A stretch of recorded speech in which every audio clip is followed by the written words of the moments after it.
Les années 1980 sont considérées comme une décennie de liberté, de musique forte, de couleurs vives et d'une joie de vivre illimitée. Pourtant, derrière cette façade étincelante, se cachait une réalité étonnamment stricte. Beaucoup de choses qui sont aujourd'hui tout à fait normales pouvaient à l'époque être illégales. Parfois, un acte quotidien anodin suffisait à enfreindre la loi. Dans cette vidéo, nous jetons un coup d'œil à 10 des choses les plus étranges des années 1980 qui étaient autrefois interdites. Plus nous avançons dans la liste, plus les règles deviennent incroyables.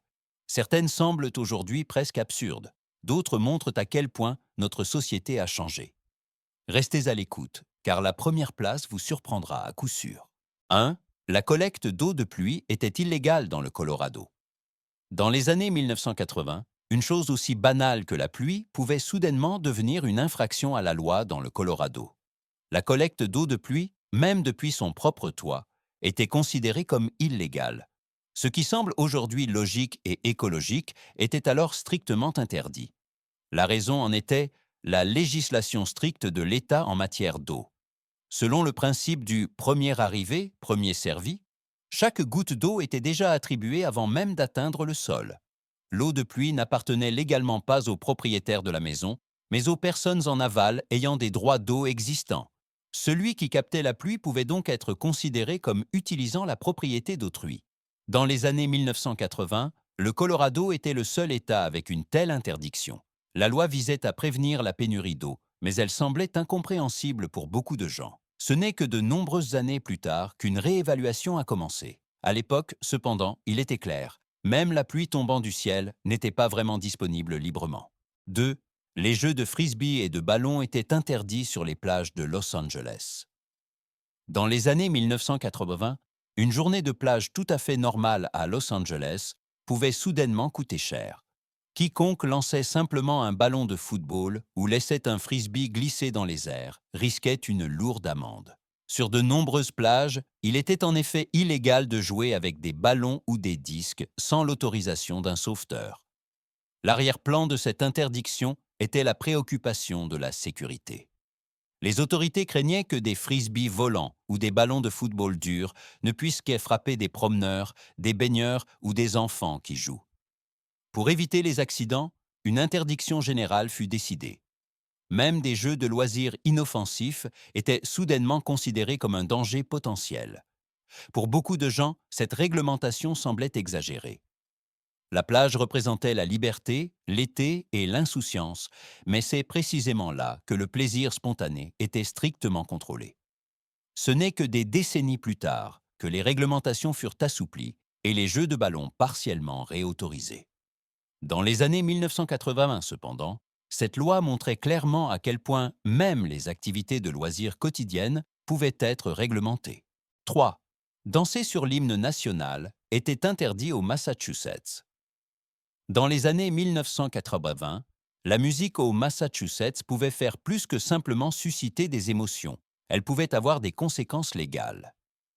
Il était en fait illégal de danser sur l'hymne national des États-Unis. The Star-Spangled Banner pouvait être joué ou chanté, mais seulement sous une forme strictement prescrite et avec le sérieux nécessaire. Cette loi visait à préserver la dignité et le respect de l'hymne. Elle devait être interprétée intégralement, sans modification et comme une pièce musicale à part entière. Toute forme de danse, d'interprétation créative ou de divertissement était considérée comme inappropriée. Quiconque enfreignait cette règle risquait une amende, même sans intention malveillante. Particulièrement dans une décennie connue pour la musique pop, la liberté et l'expression de soi, cette interdiction semblait particulièrement contradictoire. Alors que les styles musicaux continuaient d'évoluer, la loi restait rigidement ancrée dans le passé. Ce n'est que plus tard que l'idée s'est imposée que la liberté artistique et l'interprétation individuelle peuvent également faire partie d'une société moderne. 4. La cohabitation sans mariage était illégale au Mississippi. Dans les années 1980, un couple au Mississippi pouvait entrer en conflit avec la loi simplement en cohabitant. Un homme non marié et une femme non mariée n'avaient pas le droit de faire officiellement semblant d'être un couple marié, même en s'enregistrant dans un hôtel. La vie commune sans certificat de mariage était considérée comme une infraction à la moralité publique. Cette loi visait à protéger les valeurs familiales traditionnelles et à préserver un certain idéal social. Il suffisait déjà de vivre ensemble de manière permanente pour être considéré comme illégal. En théorie, des amendes et même des peines de prison étaient encourues, même si personne ne causait de scandale public. Ce qui est aujourd'hui considéré comme une décision privée était alors une affaire juridique. En réalité, cette loi était rarement appliquée de manière cohérente, mais sa seule existence montre à quel point les relations personnelles pouvaient être réglementées. Dans une décennie souvent associée à la liberté et à l'individualisme, le Mississippi rappelait que les vieilles conceptions morales étaient encore profondément ancrées dans la loi. 5. Les animaux exotiques ne devaient pas être attachés aux équipements publics. Dans les années 1980, il existait dans certains États américains des lois qui semblent aujourd'hui presque surréalistes. En Géorgie et en Floride, il était interdit d'attacher des animaux exotiques ou sauvages à des équipements publics comme des lampadaires, des panneaux de signalisation ou des bornes d'incendie. Ce qui semble une idée absurde avait en fait une raison sérieuse. Ces réglementations sont nées de la peur du chaos et du danger dans l'espace public. Les cirques itinérants, les propriétaires d'animaux privés et les spectacles exotiques amenaient des animaux comme des alligators ou même des girafes dans les zones urbaines. Les autorités craignaient des accidents, des dommages matériels et de la panique si un animal s'échappait ou mettait des gens en danger. Pour prévenir de tels scénarios, le législateur a eu recours à des interdictions claires. Même si ces lois étaient rarement appliquées, elles montrent de manière impressionnante comment des situations inhabituelles ont donné naissance à des règles réelles. Dans les années 1980, la seule possibilité d'un tel incident suffisait à doter la vie quotidienne de réglementations supplémentaires. Aujourd'hui, ces lois ressemblent à des reliques curieuses d'une époque où l'on voulait anticiper légalement même les problèmes les plus improbables. 6. Les balles de golf explosives étaient interdites au Massachusetts. Dans les années 1980, même un après-midi tranquille sur le terrain de golf pouvait devenir dangereux.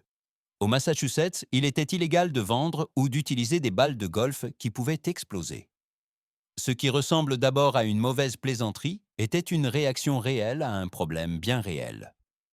À l'époque, certaines personnes manipulaient des balles de golf avec de petites substances explosives, souvent comme une blague macabre. Lors du coup de départ, ces balles pouvaient soudainement détonner et blesser des joueurs, des spectateurs ou le personnel du terrain. Pour prévenir de tels accidents, le législateur a agi avec fermeté et a officiellement déclaré les balles de golf explosives illégales. Cette loi visait non seulement à protéger la sécurité sur les terrains de golf, mais aussi à avoir un effet dissuasif.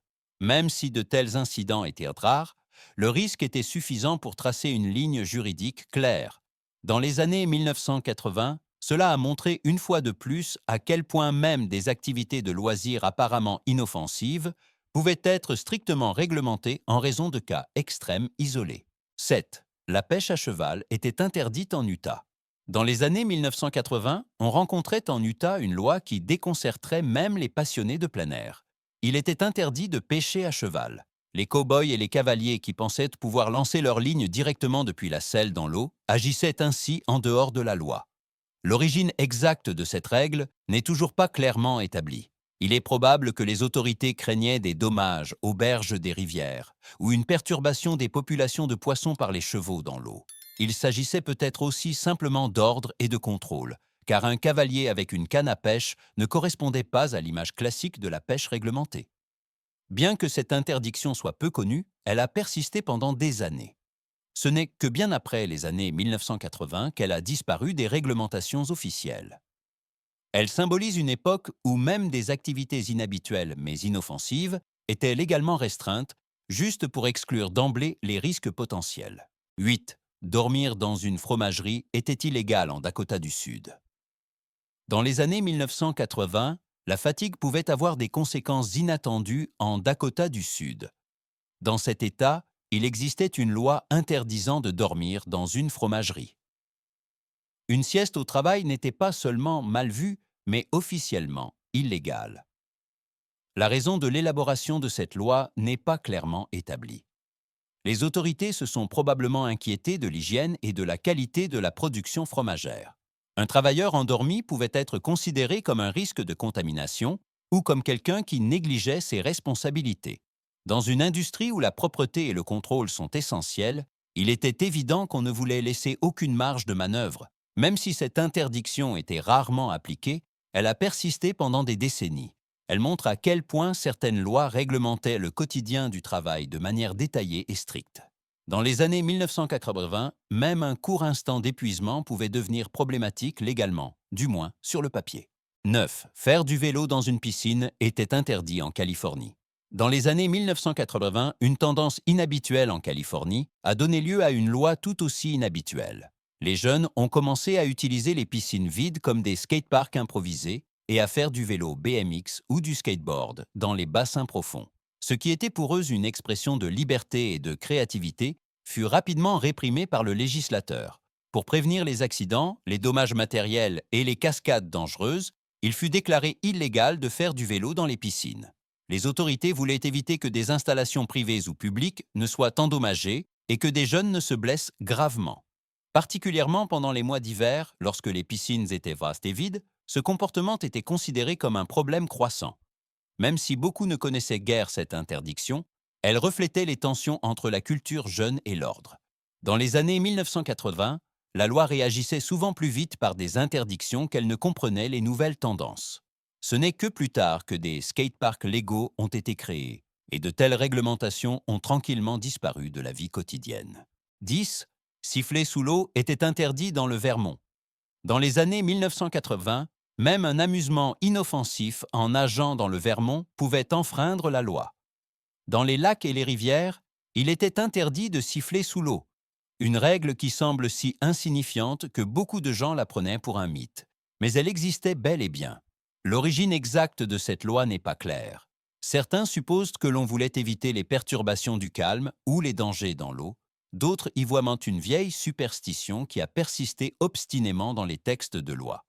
Quelle qu'en soit la raison, siffler sous l'eau était officiellement considéré comme un comportement indésirable.